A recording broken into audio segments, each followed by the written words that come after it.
क्यों 7 भाइयों ने अपनी ही बहन को मारकर उसका मांस खाया। बहुत पुराने समय की बात है। एक गांव में एक परिवार रहता था जिसमें 7 भाई और एक बहन थी। उनके माता पिता जल्दी ही गुजर गए तो बच्चों ने भी जल्दी ही व्यावहारिक काम सीख लिया। 7 भाई अपनी बहन से बहुत प्यार करते थे। बहन भी अपने जान से प्यारे भाइयों का बहुत ख्याल रखती थी। इसी तरह समय बीतता गया और एक दिन जब 7 भाई शिकार पर गए थे, शाम होने को चली थी, तभी बहन उनके लिए भोजन तैयार कर रही थी। जब वह सब्जी के लिए हरी साग काट रही थी, तभी चाकू की तेज धार से उसकी उंगली कट गई और खून बहने लगा। पहले तो वह घबरा गई, लेकिन खुद को संभाला। उसने सोचा, अगर भाइयों को पता चला तो बहुत परेशान होंगे, मुझे उन्हें यह बात नहीं बतानी चाहिए। उसने जल्दी से बहते खून को अपनी ओढ़नी से पोंछना चाहा, किंतु उसे लगा कि अगर भाई ध्यान से देखेंगे तो उन्हें पता चल जाएगा। बहुत सोच विचार के बाद जब उसे कुछ समझ ना आया तो उसने अपना बहता हुआ खून उसी साग से पोंछ लिया जिसकी वह सब्जी बनाने जा रही थी। जब शाम को 7 भाई घर लौटे तो बहन ने सभी के लिए खाना परोसा। आज का साग इतना स्वादिष्ट था कि 7 भाई अपना उंगलियां चाटते रह गए और बोले, बहन आज की साग तो लाजवाब बनी है, ऐसा स्वाद पहले कभी नहीं आया। बहन उनकी तारीफ सुनकर मुस्कुरा उठी। उसने सोचा कि चलो भाई, खुश है, यही बहुत है। लेकिन बात यहीं खत्म नहीं हुई। अगली सुबह जब 7 भाई शिकार के लिए जंगल गए तो उसी बात पर चर्चा छिड़ गई कि बहन ने साग में ऐसा क्या डाली थी कि उसका स्वाद इतना लजीज था। सबने तय किया कि आज इसके बारे में बहन से जरूर पूछेंगे। शाम को 7 भाई जल्दी घर लौट आए तो देखा बहन खाना बना रही है। तब बड़ा भाई उसके पास जाकर बोला, बहन तुमने कल साग में ऐसा क्या डाली थी कि उसका स्वाद बहुत ही अनोखा था। बहन पहले तो बात को टालने की कोशिश की, लेकिन बड़े भाई के बार बार पूछने पर उसने बता दिया, उसकी एक उंगली कट गई थी और उसने अपना बहता हुआ खून उसी साग में मिला दिया था।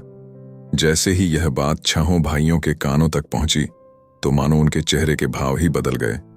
शाम को जब 7 भाई एक साथ बैठे थे तो बड़ा भाई बाकी भाइयों से कहने लगा, सोचो, जब बहन के खून की चंद बूंदें इतनी स्वादिष्ट हैं तो उसका मांस कितना स्वादिष्ट होगा। बाकी भाई भी इस क्रूर विचार पर सहमति जताते हुए बोला, हाँ, अवश्य ही बहन का मांस बहुत ही स्वादिष्ट होगा। अब 6 भाइयों को बहन का मांस खाने की लालसा जाग उठी, परंतु सबसे छोटे भाई को यह सुनकर गहरी बेचैनी हुई। उसने सोचा, कैसे हो सकता है कि कोई अपनों के साथ इतना भयानक विचार करे। तभी बड़ा भाई बोला, कल ही हम लोग बहन को शादी का झांसा देकर जंगल ले जाएंगे और तीर मारकर उसको मार डालेंगे, फिर उसका स्वादिष्ट मांस खाएंगे। सभी भाइयों ने हामी भरते हुए बड़े भाई की बात मान ली, लेकिन छोटा भाई अपने भाइयों की बातें सुनकर बहुत परेशान होने लगा। वह अपनी प्यारी बहन को बचाने के लिए बेचैन सा हो गया। वह खुलकर इसका विरोध नहीं कर सकता था, क्योंकि 6 भाई एक तरफ अगले दिन बड़े भाई ने बहन को बड़े प्रेम से बुलाया, प्यारी बहन, तुम अब शादी के लायक हो गई हो। हमने तुम्हारे लिए एक बहुत ही सुंदर और योग्य वर खोज लिया है। आज हम तुम्हें उसका घर दिखाने ले चलेंगे। तुम तैयार हो जाओ बहन। यह सुनकर बहुत खुश हुई। आखिरकार वह भी अपना घर परिवार बसाने का सपना देख रही थी। वह उत्साह से तैयार हुई और अपने भाइयों के साथ चल पड़ी। रास्ते भर बहन खुश थी, लेकिन इतनी दूर तक चलने के कारण बहन पूरी तरह से थक चुकी थी। तब उसने बड़े भाई से पूछा, भैया मेरा ससुराल अब कितना दूर है? बड़ा भाई मुस्कुराया और सामने की तरफ इशारा करते हुए बोला, देखो, वह रहा तुम्हारा ससुराल, वहां तुम रानी की तरह राज करोगी। बहन यह सुनकर बहुत खुश हुई और उत्साह से आगे की ओर बढ़ने लगी, लेकिन जैसे वह थोड़ा आगे बढ़ी ही थी कि अचानक उसके सभी भाइयों ने उसे पकड़ लिया। बहन कुछ समझ पाती उससे पहले ही भाइयों ने उसे पेड़ से बांध दिया। भैया यह क्या कर रहे हो?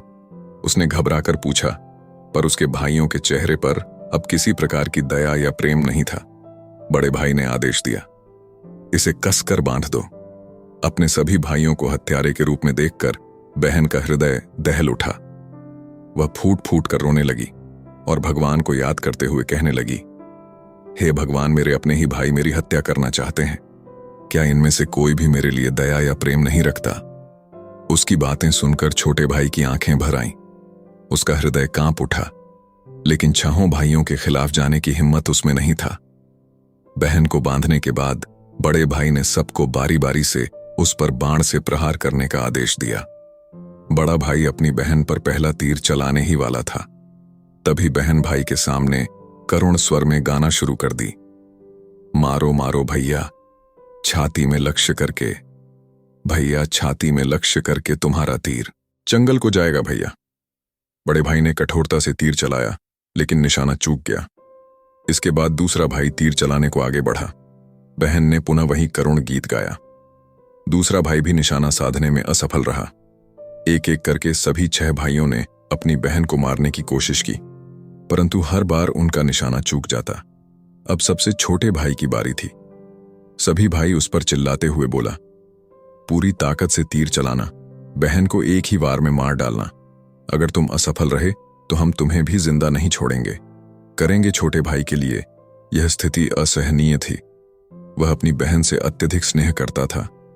बहन ने जब छोटे भाई की जान खतरे में पड़ते देखी तो उसने मन ही मन निर्णय कर लिया, वह अपनी प्राण त्याग देगी, लेकिन अपने सबसे प्रिय भाई को मरने नहीं देगी।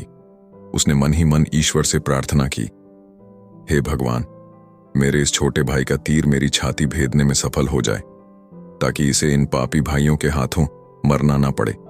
फिर उसने करुण स्वर में वही गीत गाए, मारो मारो भैया, छाती में लक्ष्य करके, भैया छाती में लक्ष्य करके, तुम्हारा तीर मेरी छाती को भेद जाए भैया। छोटे भाई की आंखों से अश्रुधारा बहने लगी, पर वह मजबूर था। उसने कांपते हाथों से तीर चलाया। तीर बहन की छाती में गहराई से उतर गया। वह दर्द से कुछ देर छटपटाती रही और फिर उसकी आंखें हमेशा के लिए बंद हो गईं। 6 भाइयों ने अपनी कुटिल योजना को सफल होते देखा तो उनके चेहरे पर क्रूर मुस्कान आ गई। अब 6 भाइयों ने मिलकर बहन के शव को टुकड़ों में काट डाला। बड़े भाई ने छोटे भाई को जंगल से लकड़ी और पानी लाने को कहा। छोटा भाई भीतर ही भीतर बहुत ही ज्यादा चिंतित था। उसकी आंखों के सामने उसकी प्रिय बहन की शव को टुकड़ों में काट उसके मांस को पकाया जा रहा था, लेकिन वह असहाय था। जब वह जंगल गया तो पानी और लकड़ियों के साथ कुछ मछलियां और केकड़े भी ले आया। उसने मन ही मन सोचा, मैं अपनी बहन का मांस नहीं खा सकता, लेकिन अगर मैंने विरोध किया तो यह निर्दयी भाई मुझे भी मार डालेंगे। जल्द ही चावल और मांस तैयार हो गया और भोजन परोसा गया। सभी भाई मांस खाने के लिए उत्सुक थे। छोटे भाई ने चुपके से अपने खाने की जगह एक गड्ढा खोद रखा था। जैसे ही उसकी थाली में बहन का मांस परोसा गया, उसने बिना किसी को दिखाए मांस को गड्ढे में डाल दिया और मछली केकड़ा खाने लगा। बाकी के सभी भाई अपनी बहन की हड्डियां चबा रहे थे। जब सभी का पेट भर गया तो बड़े भाई ने छोटे भाई से कहा, अब यह जूठन साफ करो। छोटे भाई ने बहन की हड्डियां व बाकी अंगों को इकट्ठे किया और चुपके से उसी गड्ढे में डालकर मिट्टी से ढक दिया। समय बीतता गया। उस जगह से एक बांस का पौधा उगाया और धीरे धीरे वहां बांसों का समूह बन गया। फिर एक दिन एक संत वहां से गुजर रहे थे। तभी उनकी नजर बांस के समूह पर पड़ी, जो कि बहुत बड़ी और घनी थी, और यह बाकी बांसों से थोड़ा अलग प्रतीत हो रहा था। तो संत ने सोचा, क्यों ना बांस से एक वाद्य यंत्र बनाया जाए, जिससे मैं गांव में घर घर बजाकर भिक्षा मांग सकूं। तो उन्होंने एक बांस काट लिया और उसे अपने साथ ले गए। संत ने उस बांस से सारंगी नामक एक वाद्य यंत्र बनाया। वे उसे बजा बजाकर दिन भर लोगों के घर जाकर भिक्षा मांगते और बदले में खूब सारा उपदेश देते थे। एक दिन संत भिक्षा मांगते हुए उसी गांव में जा पहुंचे जहां वे 7 भाई रहते थे, और अब तक 6 भाइयों का विवाह हो चुका था, लेकिन 7वां भाई अब भी अकेला था। वह अपनी बहन के दर्द को भूला नहीं था और इसीलिए उसने विवाह भी नहीं किया। जब संत बड़े भाई के घर पहुंचे, जैसे ही उन्होंने आंगन में कदम रखा, उनके सारंगी ने खुद ही गाना शुरू कर दिया, नहीं बजो रे सारंगी, यही है दुश्मन। सबसे बड़ा बड़े भाई के घर नहीं बजो रे सारंगी, दया प्रेम सब छोड़कर रिश्ते में यही दाग लगाया। यह सुनते ही बड़े भाई के पसीने छूटने लगे। वह आवाज सुनकर तुरंत भांप गया कि यह तो मेरी बहन की आवाज है, जिसे हम 7 भाइयों ने बहुत साल पहले मारकर खा गए। वह सोच सच कर परेशान हो रहा था कि कहीं अगर गांव वाले को सच्चाई का पता चला तो क्या होगा। उसने तुरंत अपनी पत्नी से कहा, जल्दी से योगी को भिक्षा देकर विदा करो। योगी बिना कोई प्रश्न किए भिक्षा लेकर वहां से आगे बढ़ गया। इसके बाद योगी बारी बारी से 6 भाइयों के घर पहुंचे। हर बार जैसे ही वे किसी भाई के आंगन में कदम रखते, सारंगी फिर वहीं करुण गीत गाने लगता। नहीं बजोरे सारंगी, यही है दुश्मन, सबसे बड़ा इन पापी भाइयों के घर नहीं बजोरे सारंगी। सभी भाई बहुत परेशान होने लगे, इसीलिए एक के बाद एक सभी भाइयों ने अपनी पत्नी से कहा कि तुरंत योगी को भिक्षा देकर विदा कर दो। अंत में योगी सबसे छोटे भाई के घर पहुंचे। जैसे ही योगी ने उसके द्वार पर कदम रखा, सारंगी ने अपनी धुन बदल ली और एक नई मधुर संगीत बजने लगी। बजो रे बजो सारंगी, मेरे सबसे छोटे भाई के घर, मन की बात मन में छुपाकर युग युग से रख रहा है। बजो रे बजो सारंगी, यही है मेरे सबसे प्यारे भाई का घर।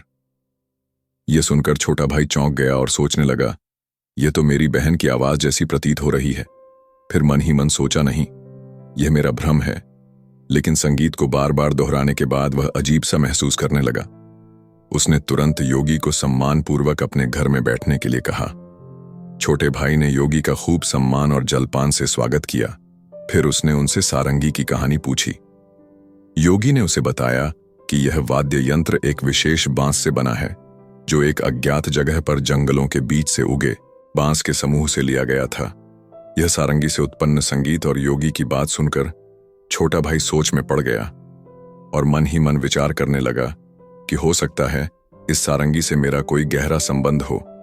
फिर छोटे भाई ने योगी से विनती की, कृपया यह सारंगी मुझे दे दीजिए, मैं इसे हमेशा अपने पास रखूंगा। योगी ने सहानुभूति से उसकी ओर देखा और बिना कोई सवाल किए वह सारंगी छोटे भाई को सौंप दिया और वहां से चला गया। योगी के जाने के बाद छोटे भाई ने सारंगी को एक पवित्र स्थान पर रख दिया। उसने उसे धूप दीप जलाकर सम्मान दिया, जैसे वह कोई पूजनीय वस्तु हो। लेकिन कुछ ही दिनों में उसने अपने घर में एक अजीब सा बदलाव महसूस किया। हर दिन जब वह काम से लौटता तो देखता कि घर के सारे काम हो चुके हैं।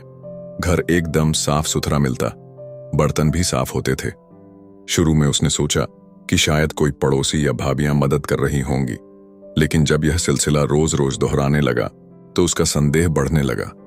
उसने अपनी भाभियों के घर जाकर पूछा, क्या मेरी गैर मौजूदगी में आप लोग मेरे घर की सफाई करती हैं? भाभियां चौंक गईं। हमें तो अपने ही घर के कामों से फुर्सत नहीं मिलती, तुम्हारा घर हम कैसे साफ करें?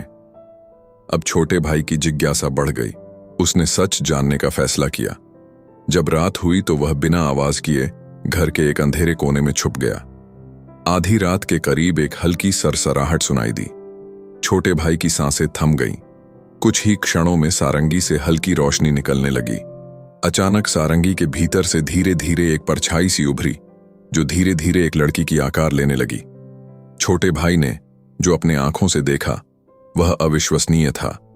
सारंगी से एक सुंदर युवती प्रकट हुई, लेकिन जब वह दी की रोशनी में आई तो छोटे भाई का दिल जोर से धड़क उठा। वह युवती बिल्कुल उसकी मृत बहन जैसी दिख रही। वह चुपचाप घर की सफाई करने लगी। उसने एक एक सामान को उसके सही स्थान से लगाया, बर्तनों को धोया और फिर घर की सफाई करने लगी। उसकी हर हरकत में अपनापन था, जैसे वह किसी अपने के घर को सहेज रही हो। युवती ने धीरे धीरे अपने काम खत्म किए और फिर जैसे आई थी वैसे ही सारंगी में समाने लगी। छोटे भाई हिल भी नहीं पा रहा था। जब वह पूरी तरह सारंगी में समा गई तब जाकर उसने राहत की सांस ली। अगले दिन उसने यह रहस्य अपनी बड़ी भाभी को बताया। बड़ी भाभी कुछ देर चुप रही, फिर गंभीर स्वर में बोली, अगर यह सच है तो मैं तुम्हें एक उपाय बताती हूं, तुम ध्यान से सुनो। जब वह सारंगी से बाहर आए तब तुम तुरंत उस सारंगी को आग में डाल देना और उस पर गंगा जल छिड़क देना। इससे वह आत्मा अपने पुराने शरीर के बंधन से मुक्त हो जाएगी। लेकिन याद रखना, अगर तुम यह करने में जरा भी देर करोगे तो शायद वह हमेशा के लिए गायब हो जाएगी। छोटे भाई ने भाभी की बात को गंभीरता से लिया। उसने तय किया कि आज रात ही वह यह उपाय करेगा।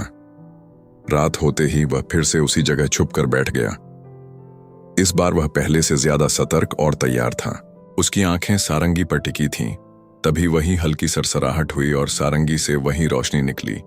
धीरे धीरे उसकी बहन फिर से प्रकट हुई। उसने हमेशा की तरह घर की सफाई शुरू कर दी। जैसे ही युवती ने अपना अंतिम काम पूरा किया और वापस सारंगी की ओर बढ़ी, छोटे भाई ने झटपट सारंगी को उठाया और उसे आग में डाल दिया। सारंगी जलते ही उसमें से एक तीव्र रोशनी फूटी। पूरे कमरे में उजाला फैल गया युवती अचानक रुक गई। तभी छोटे भाई ने बिना समय गवाए तुलसी जल की बूंदें उस पर छिड़क दी। जैसे ही तुलसी जल की बूंदें उस लड़की के ऊपर पड़ी, अचानक एक चमत्कार हुआ। धीरे धीरे वह मानव रूप में परिवर्तित होने लगी। छोटा भाई एकदम चौंक गया। वह अपनी आंखों पर विश्वास नहीं कर पा रहा था, जिसे वह एक दर्दनाक हादसे में हमेशा के लिए खो चुका था। आज फिर से उसके सामने खड़ी थी। आंसुओं की धारा उसकी आंखों से बहने लगी। वह दौड़कर अपनी बहन से लिपट गया। बहन भी भाई के गले से लिपटकर जोर जोर से रो पड़ी। दोनों एक दूसरे को देखकर फुट फुट कर रो रहे थे। छोटे भाई ने अपनी बहन का हाथ थाम लिया, जैसे वह कभी उसे दोबारा खोना नहीं चाहता था। लेकिन कहानी यहीं खत्म नहीं हुई। छोटे भाई ने तय किया कि वह अपने 6 भाइयों को उनके पापों का एहसास कराएगा। छोटे भाई ने पूरे गांव वाले को इकट्ठा किया। उसके चेहरे पर दर्द और आंखों से आंसुओं की धारा बह रही थी।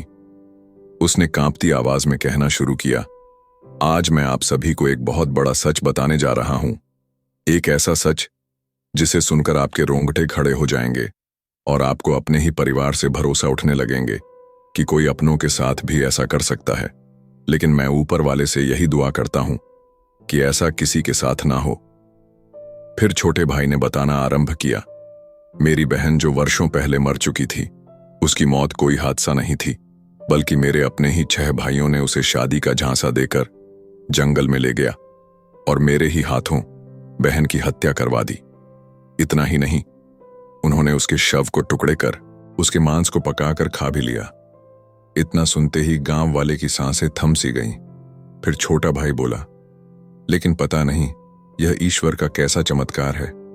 मेरी बहन जो वर्षों पहले इस हादसे का शिकार हुई थी, वह आज भी हम लोगों के बीच बिल्कुल सही सलामत खड़ी है। इतना बोलकर छोटे भाई ने अपनी बहन को आवाज दिया, आओ बहन, सबके सामने आओ। बहन धीरे धीरे आगे बढ़ी। जब वह सबके सामने आई तो उसे देखकर सभी की आंखें फटी की फटी रह गईं। किसी को भी अपने आंखों पर यकीन ही नहीं हो रहा था कि जो लड़की वर्षों पहले मर चुकी थी, वो आज उन सबके सामने खड़ी है, बिल्कुल वैसे ही जैसे पहले थी।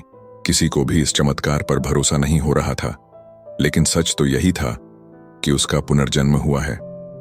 गांव वालों को छोटे भाई की बातें सुनकर और उसकी बहन पर हुई अत्याचार को देखकर सभी की आंखें नम हो गईं। बहन की पुनर्जन्म की बात जब 6 भाइयों तक पहुंची तो मानो जैसे उनके पैरों तले जमीन सी खिसक गई हो। इधर गांव वाले आपस में बात कर रहे थे कि इन दरिंदों को समाज में रहने का कोई अधिकार नहीं, जो अपनी ही बहन को मारकर खा सकते हैं। वो गांव भला इन राक्षसों से कैसे सुरक्षित रहेगा? हमें अभी इन राक्षसों को गांव से बाहर कर देना चाहिए।